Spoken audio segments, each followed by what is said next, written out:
બસ ચકદે India થઈ ગયું ને. ઇન્ડિયા તો જીતી ગઈ, તો આખા ઇન્ડિયન્સ માટે પ્રાઉડ મુવમેન્ટ થઈ ગયો. તો આજે એક સરસ મજાની બીજી જાહેરાત આપણા નડિયાદ માટે એક પ્રાઉડ મુવમેન્ટ આવી છે. આપણા નડિયાદમાં આવેલી સુરતમાં મહિલા આર્ટ્સ કોલેજને ઓટોનોમસ જાહેર કરવામાં આવી છે. એક સરસ મજાનું સ્ટેટસ ઓટોનોમસનું એમને મળી ગયું છે. મેડમ પહેલા તો કોંગ્રેચ્યુલેશન. Thank you. મેડમ આપણી જે ઓટોનોમસ જાહેર થઈ તો એ ક્યારે થઈ? અમારી મહિલા આર્ટ્સ કોલેજ ઓટોનોમસ 5/3/2026 ના રોજ એ સ્વાયત્ત તરીકે જાહેર થઈ. ભાઈ પહેલા એક વસ્તુ તમને કહી દઉં ને કે આખા ગુજરાતની ફર્સ્ટ મહિલા આર્ટ્સ કોલેજ એવી છે કે જેને ઓટોનોમસ જાહેર કરવામાં આવી છે.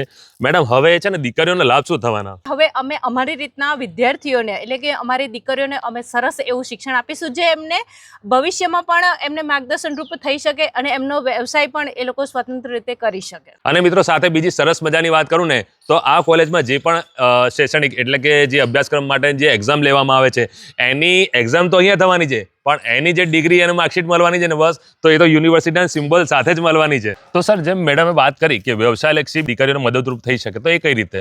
સર આપણે જે ઓટોનોમસ કોલેજ કરી છે હા. જેના કારણે હવે આપણે એવા પણ અભ્યાસક્રમ આપણે શરૂ કરી શકીશું કે જે વ્યવસાયલક્ષી ટૂંકા ગાળાના હોય, જે 3 મહિનાના કે 6 મહિનાના, જેની અંદર જુદા જુદા પ્રકારના વ્યવસાયલક્ષી કોર્સ આપણે શરૂ કરી અને આપણે વિદ્યાર્થીઓને આપી શકીએ. જેના માટે આપણે ખાલી યુનિવર્સિટીને જાણ કરી અને એ કોર્સ આપણે ટૂંકા સમયના શરૂ કરી શકીએ, જે શિક્ષણની સાથે સાથે આપવાના હોય છે.